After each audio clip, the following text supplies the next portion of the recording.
Good morning. Welcome to First Parish UU of Medfield. Today is Rev. Dave Egan's day off, and our service is being led by the Worship and Music Committee. An especially warm welcome to all who are visiting. We hope you'll stay for social hour downstairs following the service. And of course, welcome to all streaming in from home. This congregation first gathered in 1651, settling on this land that was and still is the homeland of the Nipmuc Nation, who inhabited this area for thousands of years. While we realize we can't undo the harm that has already been caused to the Nipmuc Nation, we at First Parish strive to prevent further harm and to find ways to help our Indigenous neighbors when we can. If you are interested in learning more about ways to help our Indigenous neighbors, please scan the QR code in the order of service to access a list of resources complied by the Social Justice Incubator. Holding all of this in our hearts, we welcome you to this place. Here we search for truth and understanding. Here we celebrate life and contemplate its mysteries. Here we share healing and wholeness. So whoever you are, wherever you are from, whatever you believe, whomever you love, we welcome you to this congregation. Come into this place of warmth and light, where hearts connect and spirits soar. We gather to celebrate the joy of life, the strength of community, and the promise of a better world. Let us kindle the flame of love and justice and share our joy with one another.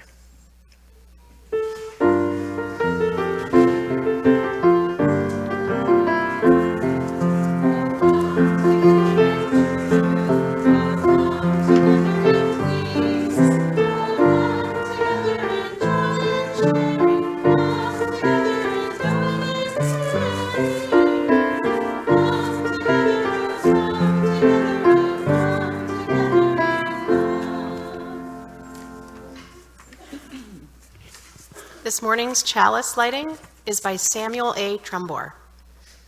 O light of life, be kindled again in our hearts as we meet together this morning to celebrate the joy of human community, seeking a wholeness that extends beyond ourselves.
And now I invite Becca Cornett to join us and lead our coming homes from Sing Out Loud.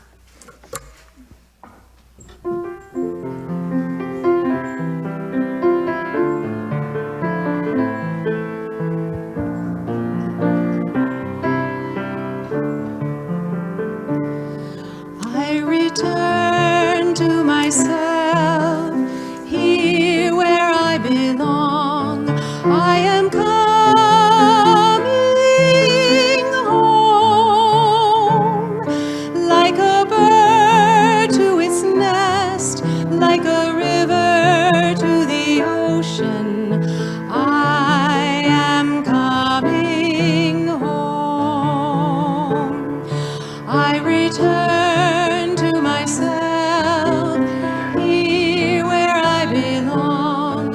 I am coming home, like a bird to its nest, like a river to the ocean. I am coming home. I return to myself, here where I belong. I am coming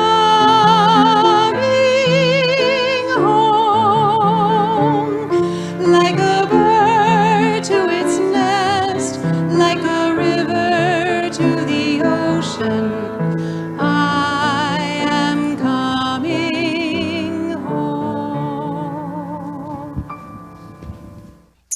Now I invite you to join me in our unison covenant. We'll be speaking lines 1, 2, and 5. Love is the foundation and the spirit of our congregation, and we declare that every person is inherently worthy and has the right to flourish with dignity. As good people, as people of goodwill, we covenant with one another to accept responsibility for our words and deeds when covenant has been broken, and after thoughtful reflection, work to repair and restore relationships. Each Sunday this month, in celebration of Black History Month, we've been highlighting the lives and achievements of Black UUs. And Thea will be telling us about poet Frances Ellen Watkins Harper. Thank you all. I'm here to tell you the story of Frances Ellen Watkins Harper. She was one of the first African American women published in the United States as a writer, poet, novelist. She was born in 1825 in Baltimore, Maryland, and Maryland was a slave state at that time. This is before the Civil War, but her parents were free, so she was born free. But it was very scary. When she was 3 years old, her parents died, and she wound up being taken care of by her uncle, who was a minister, and he started his own school. So he made sure that she learned how to read and write, and she loved to read. How many people love to read? Oh, gosh, most people here. That's wonderful. And she became a teacher, and as a teenager, she started to write, and she published her first book of poetry. Who's published a poetry book here? Yeah, you have? Good. Oh, I have. Oh, yeah, I have. It was published at the age of 20. She was 20 years old when she published her first book of poetry. And then 9 years later, she published her second book, and it was very, very popular. When she was 26 years old, she moved away from Maryland to Pennsylvania because she was nervous. I don't know if you've heard of the Fugitive Slave Act that was passed in 1850. Because of that, she moved away from the South, and she could never go home again back to Maryland because of the fear of being captured into slavery. So she decided to devote all her efforts to the anti-slavery movement, and she joined the American Anti-Slavery Society and became a lecturer, and she traveled around the country giving great talks about it.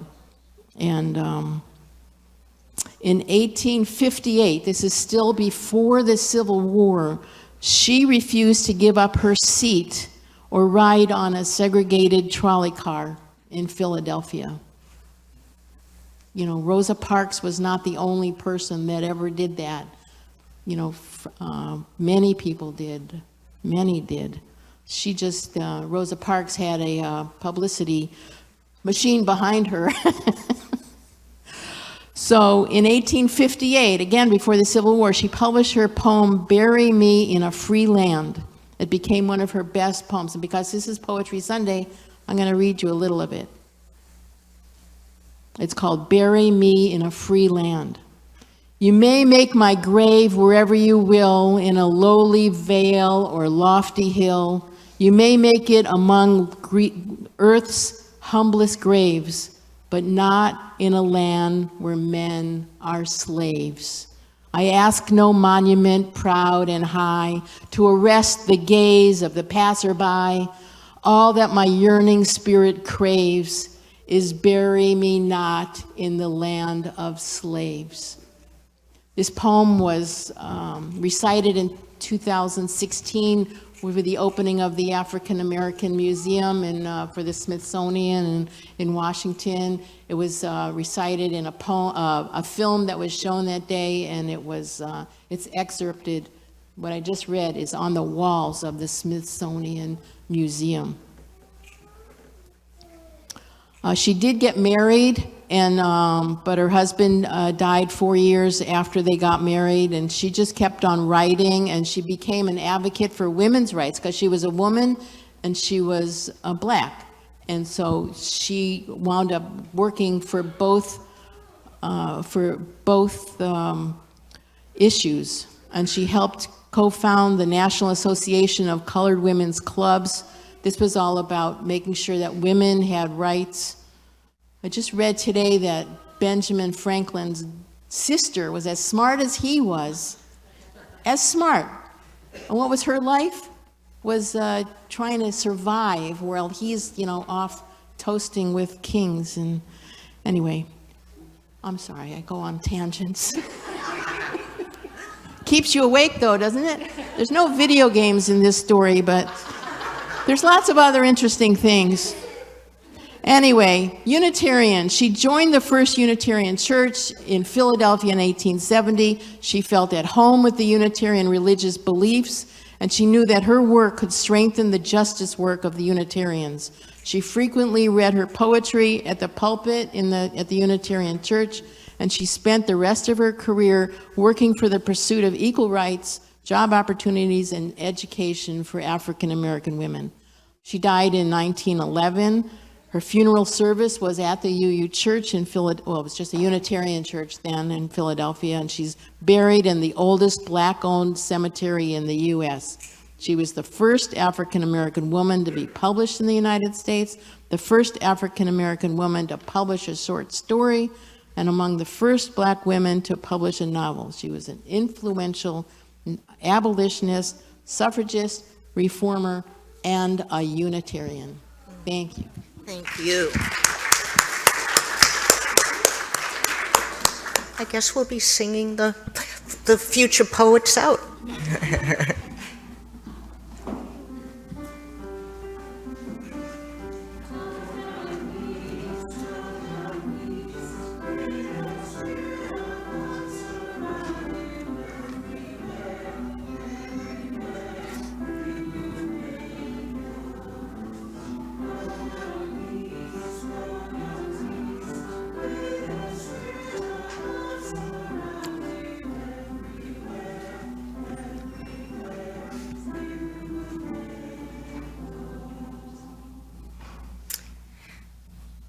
As we enter into this time of silent meditation, I invite you to reflect on something that brings you genuine happiness, a person, a memory, or a simple pleasure.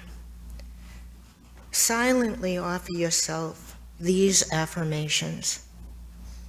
May I be present for joy. May my happiness grow. And may I appreciate the joy in my life.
I invite Becca again to lead us in this morning's reading.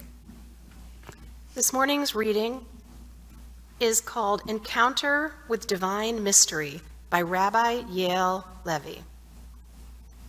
Break through, the mystery calls.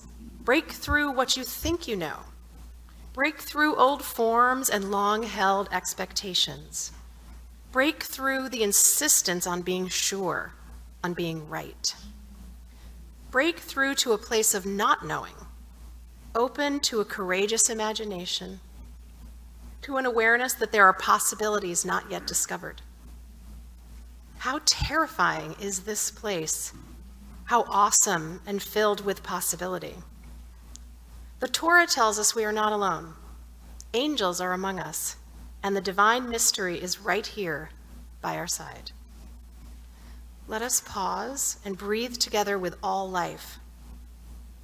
May we experience moments that stir joy, inspire gratitude, and reveal love. Let us be gentle and kind to each other. And let us help each other sit in this very place, wherever we find ourselves, and just for an instant, hear the mystery call. Take notice, I am with you, and will be with you wherever you go. Genesis 28:15.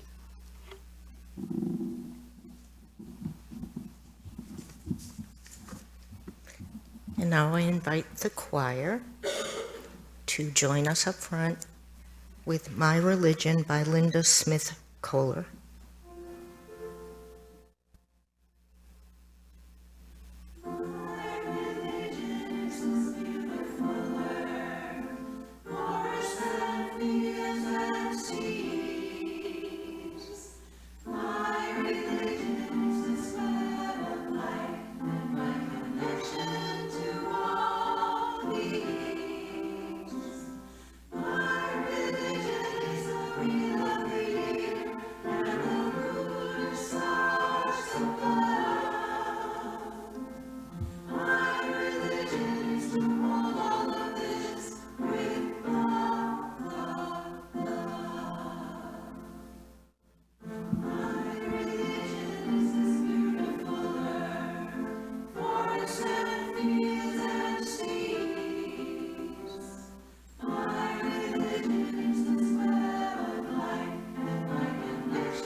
That was lovely, thank you.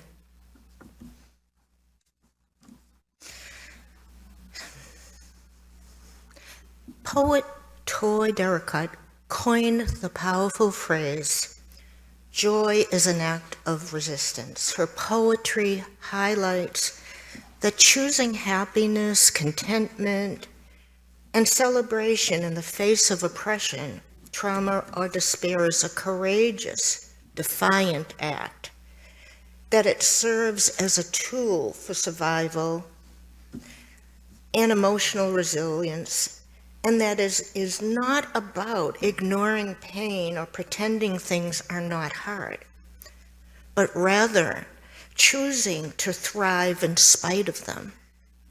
Now more than ever, we need to escape the noise of the world for a while and embrace the concept of joy.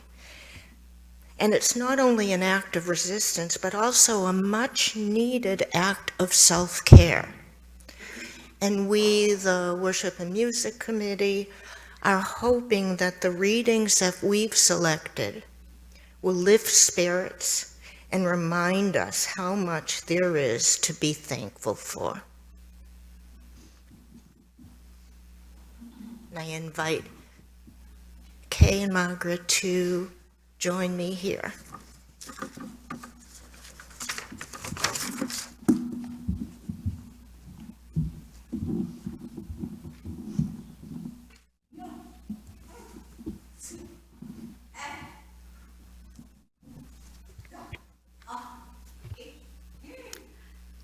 An optimist isn't necessarily a blithe, sappy whistler in the dark. To be hopeful in bad times is not just foolishly romantic. If we remember those times and places where people have behaved magnificently, this gives us energy to act, at least the possibility of sending this spinning top of a world in a different direction. Howard Zinn. Every day is a renewal. Every morning, the daily miracle. This joy you feel is life. Gertrude Stein. Still, what I want in my life is to be willing to be dazzled, to cast aside the weight of facts, and maybe even to float a little above this difficult world. Mary Oliver. Cherish all your happy moments. They make a fine cushion for old age. Booth Tarkington. Small kindnesses. Danusha Lemaire. I've been thinking about the way when you walk down a crowded aisle, people pull in their legs to let you by, or how strangers still say, "Bless you," when someone sneezes, a leftover from the bubonic plague. Don't die, we are saying. And sometimes when you spill lemons from your grocery bag, someone else will help you pick them up. Mostly, we don't want to harm each other. We want to be handed our cup of coffee hot and to say thank you to the person handing it, to smile at them and for them to smile back, for the waitress to call us honey when she sets down the bowl of clam chowder, and for the driver in the red pickup truck to let us pass. We have so little of each other now, so far from tribe and fire. Only these brief moments of exchange. What if they are the true dwelling of the holy, these fleeting temples we make together when we say, "Here, have my seat. Go ahead, you first," or "I like your hat." In the Meantime, by Tom Hirons. Meanwhile, flowers still bloom. The moon rises and the sun. Babies smile, and somewhere, against all the odds, two people are falling in love. Strangers share cigarettes and jokes. Light plays on the surface of water. Grace occurs on unlikely streets, and we hold each other fast against entropy, the fires, and the flood. Life leans towards living, and while death claims all things at the end, there were such precious times between in which everything was radiant, and we loved again this world.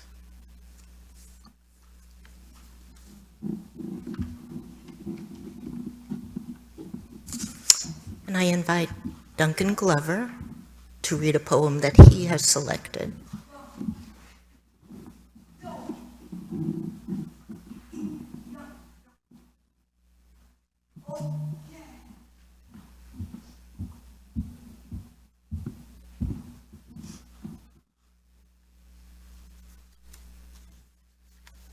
Yes, I've selected a poem by Alberto Rios.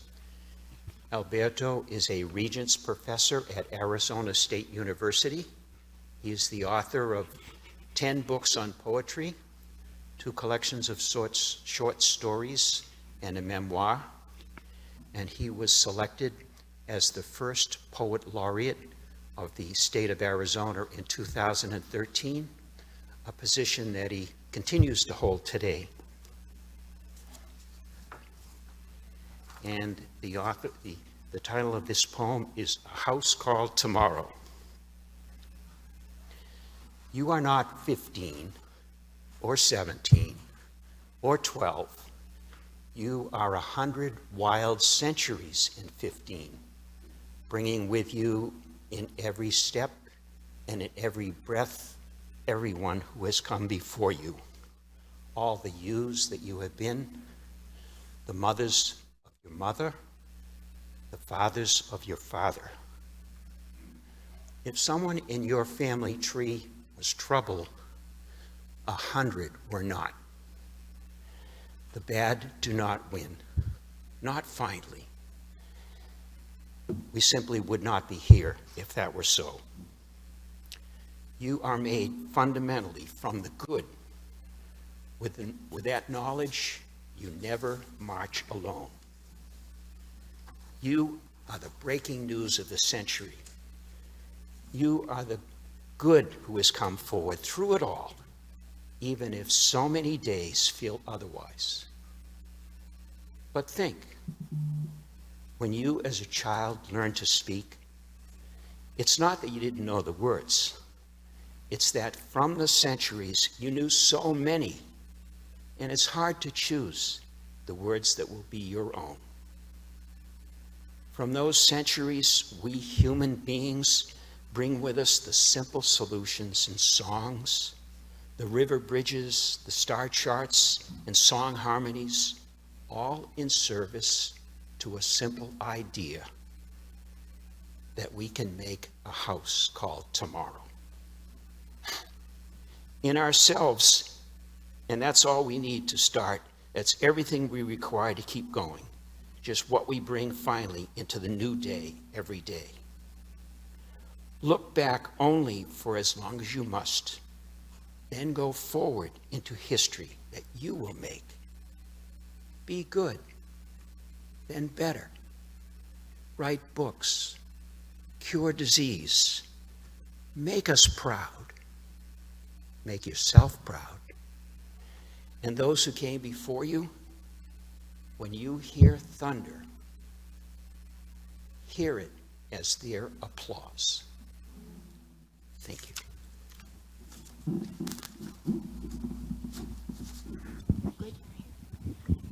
My name is Everett Jennings, and a poem I have to share is "Oh Captain, My Captain," because in English,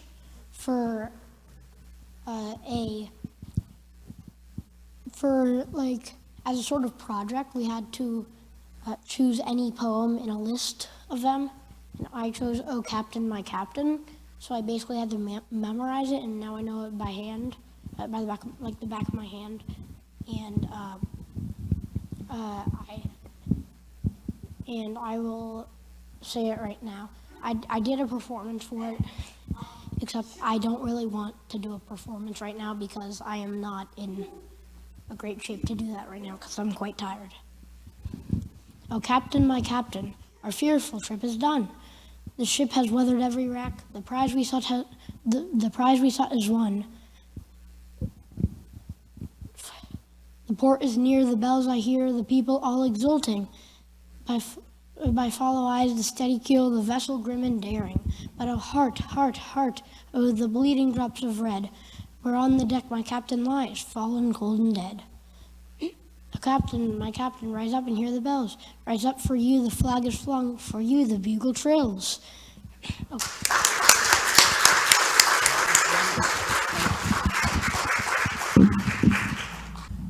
Everett, that was fantastic. Thank you. I'm Mary Corthell. I have a poem by Joy Harjo. She was the 23rd Poet Laureate of the United States. She's from the Muskogee Nation, and she was the first Native American poet laureate. The poem is called "For Calling the Spirit Back from Wandering the Earth in Its Human Feet." Put down that bag of potato chips, that white bread, the bottle of pop. Turn off that cell phone, computer, and remote control. Open the door, then close it behind you. Take a breath offered by friendly winds. They travel the earth, gathering essences of plants to clean. Give it back with gratitude. If you sing, it will give your spirit lift to fly to the stars' ears and back. Acknowledge this earth who has cared for you since you were a dream planting itself precisely within your parents' desire. Let your moccasin feet take you to the encampment of the guardians who have known you before time, who will be there after time. They sit before the fire that has been there without time. Let the earth stabilize your post-colonial insecure jitters. Be respectful of the small insects, birds, and animal people who accompany you. Ask their forgiveness for the harm we humans have brought down upon them. And don't worry. The heart knows the way, though there may be high-rises, interstates, checkpoints, armed soldiers, massacres, wars, and those who will despise you because they despise themselves. The journey might take you a few hours, a few years, 100 years, 1,000 years, or more. Watch your mind. Without training, it may run away and leave your heart for the immense human feast set by the thieves of time. Do not hold regrets. You must clean yourself with cedar, sage, or other healing plant. Cut the ties you have to failure and shame. Let go the pain you're holding in your mind, your shoulders, your heart, all the way to your feet. Let go the pain of ancestors to make way for those who are heading in our direction. Call upon help of those who love you. Those helpers take many forms: animal, element, bird, angel, saint, stone, or ancestor. Call your spirit back. It may be caught in the corners and creases of shame, judgment, and human abuse. You must call in a way that your spirit will want to return. Speak to it as you would a beloved child. Welcome your spirit back from its wandering. It may return in pieces, in tatters. Gather them together. They will be happy to be found after being lost for so long. Your spirit will need to sleep a while after it is bathed and given clean clothes. Now you can have a party. Invite everyone who knows you and loves you and supports you. Keep room for those who have no place else to be. Make a giveaway and remember, keep the speeches short. Then you must do this: help the next person find their way through the darkness.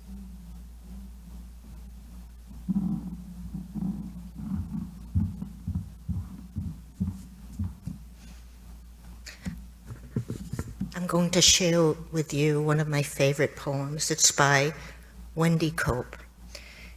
And I love this poem because it reminds me that the simple things are the greatest pleasures and the most deeply satisfying parts of a good life. And it's called The Orange. At lunchtime, I bought a huge orange. The size of it made us all laugh.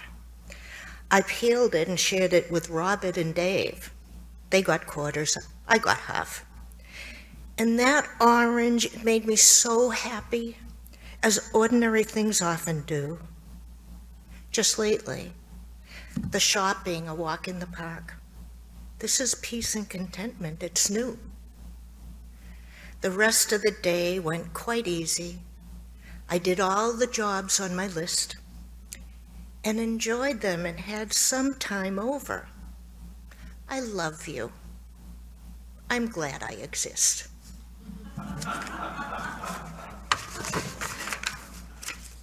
And now I invite George Lester to lead us in this morning's offering.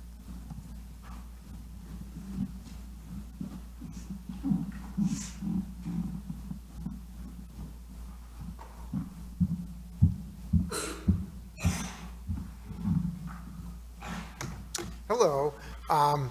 For the offering today, we are sharing with the UU Urban Ministry, and for folks that may not be as familiar with them, they're based in Roxbury. It's an organization, it's a ministry, the mission is to work across race and place to dismantle racism and white supremacy culture and to advance racial, economic, and social justice in the greater Boston area. So we will be sharing the offering. What I thought I would do for my little message, a little different from usual, I'll just do my own personal Black history lesson based on intersection between Black history and some of my other interests, which most of you know what they are. Who wants to guess who's considered the first global Black American sports superstar? Anybody want to guess the name? Who? Oh, well, that's close, but go back another like 40 years. It's a guy named Major Taylor, and he was, see, this is why I said you can kind of guess from my interest. He was a professional cyclist. Bicycling, got its real boom in the start in the U.S. in the 1880s and 1890s when what was called the safety bicycle was invented, which is basically the bicycle that we use now, with two wheels and a chain drive. And Major Taylor lived in Worcester and became there was a big boom in racing, and he became he had huge success locally, and then went on to win multiple national championships, and then went to Europe and won and Canada and won world championships. So that name is Major Taylor, and there's a museum about him in Worcester. It's a great afternoon to check out. And then the other person I want to mention, her name is Kitty Knox, and she was a Black American lived in Cambridge, who took up cycling in the 1890s, same period as Major Taylor. And this was a time when there were a lot of clubs that formed, and there was a Black club called the Riverside Cycling Club, and she had a lot of success racing more locally. A couple of other interesting barrier-breaking things. She went and became the first Black American and one of the only few women actually admitted to membership in what was then called the League of American Wheelmen. And in fact, the year after she became a member, I think it was 1894, they passed in a constitutional amendment of the League of American Wheelmen that barred, it was called the color bar, barred Black members. And it sparked off this interesting fight where would she be allowed to maintain her membership or be kicked out, and ultimately she was allowed to remain a member because they decided the color bar was not retroactive, but it's sort of a big organizational brouhaha. And so she basically was the only Black member until, gosh, like this, I don't know, 60s or 70s before they actually took that out of their constitution. And she was also known for clothing, in that she was a seamstress by work, and but didn't like the fact, at that time, women basically had to wear long skirts to do any physical activity, and she didn't like that, and it didn't work. She rode a bicycle that was essentially now what's considered a men's style bicycle with the top tube across the top. And so she came up with bloomers and wore, they're like, for kids that may not know what bloomers or knickerbockers are, it's basically like really baggy pants. And so she would ride those cycling, but it caused a lot of controversy, and she would go and win a race, but all the commentary would be about what she wore and what she looked like. I don't know, does that still go on today? Yeah. So that's my lesson on cycling, Black history figures in cycling. And now we will do the offering.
And now please rise if you are willing and able, and we will sing hymn 318 in the gray hymnal, We Would Be One.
Before we gather here again, may each of us bring happiness to another's life. May we each be surprised by the gifts that surround us, may each of us be enlivened by constant curiosity.